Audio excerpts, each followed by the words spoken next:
most recognizable, interesting, and possibly one of the smallest steam locomotives ever built in Germany for standard railway service, the Glaskasten. First produced by Märklin in 1989, it is a locomotive that has managed to capture the hearts of many Märklin fans. The cause, of course, being that this locomotive is just so unique. It's not just due to its size, but also due to its shape. After all, the reason why the locomotive has the popular nickname of Glaskasten, which also literally translates to glass box in English, is because the cab of the locomotive is quite literally a box. And there's a small steam boiler on the front.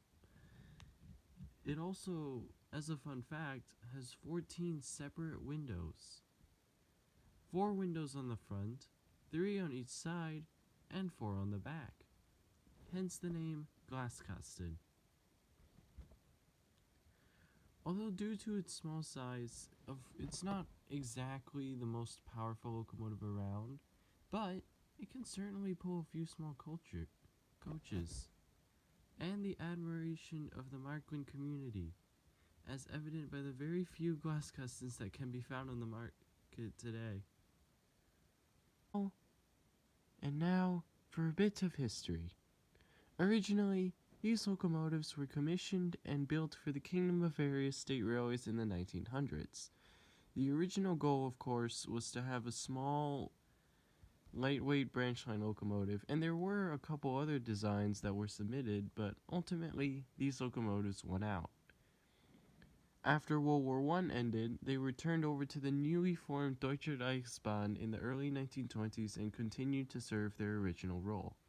And then, as time went on, and World War II had ended, the locomotives were then operated by Deutsche Bundesbahn until the 1960s, when they were retired after more than 55 years of service.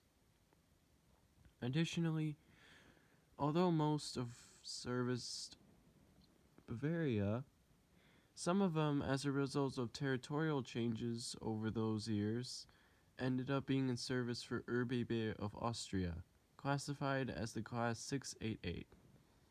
I also want to mention that Märklin and Trix were actually cooperating together to produce this particular model up until 1997, when they merged. So now, I'm going to go talk about the different variants of the Glaskasten that exist. So, we're going to start off with the first one. It's a pretty basic version. It's your standard Deutsche Reichsbahn and Deutsche Bundesbahn paint scheme of red and black.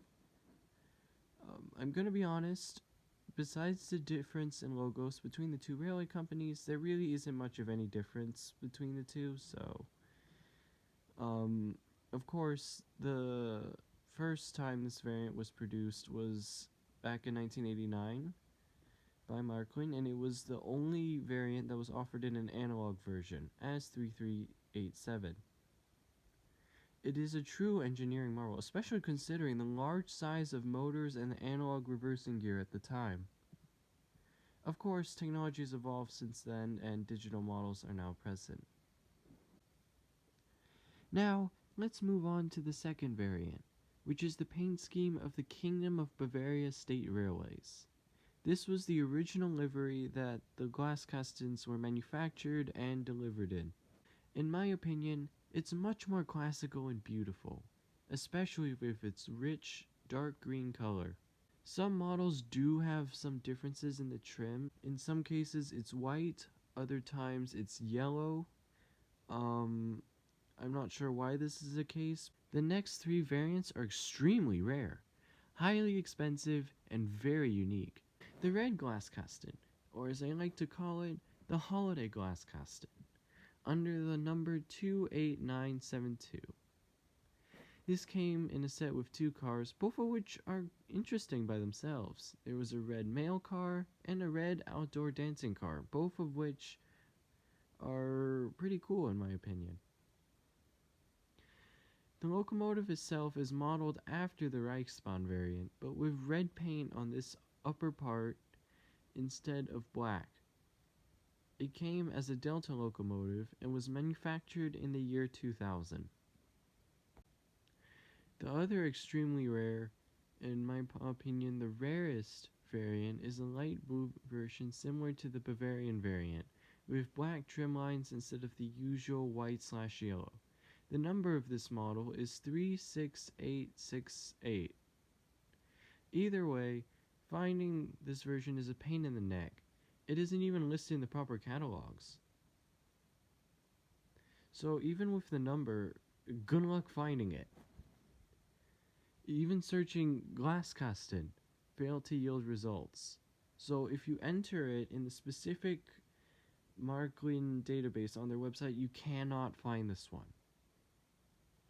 Now, apparently, according to the listing on the Macklin website that I found, it was only available from specific retailers, and it was only listed on the online catalog, which might explain why it's so hard to find. Unfortunately, I couldn't find any information on the year this locomotive was made, but assuming that this locomotive is digital, I would assume that the locomotive was manufactured in or after the 2000. And let's not forget the Austrian Glaskasten, which I mentioned earlier in the video, marked as 36864. It was made in 2016 and is digital. There are some slight differences between the Austrian Glaskasten and the German Glaskasten.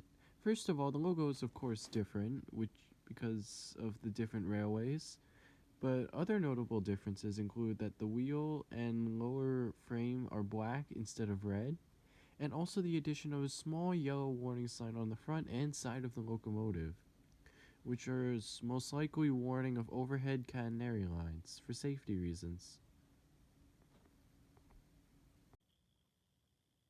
One last Glaskasten I forgot to mention is the white Glaskasten, which appears to be a spin on the Deutsche Reichsbahn/Bundesbahn variant with a white cab instead of a black one. It was marketed as 28970, and it was manufactured in 1997 for the celebration of the merger between Trix and Marklin. This is all of the Glaskasten locomotives that I have found. I hope you guys enjoyed the content, and if you made it this far, you probably enjoy it quite a lot. Please, if you did enjoy, like and subscribe to the channel. It's your way to show appreciation for my content, and it makes me happy. And plus, it's free. Thanks for watching. I hope to see you watching this channel again.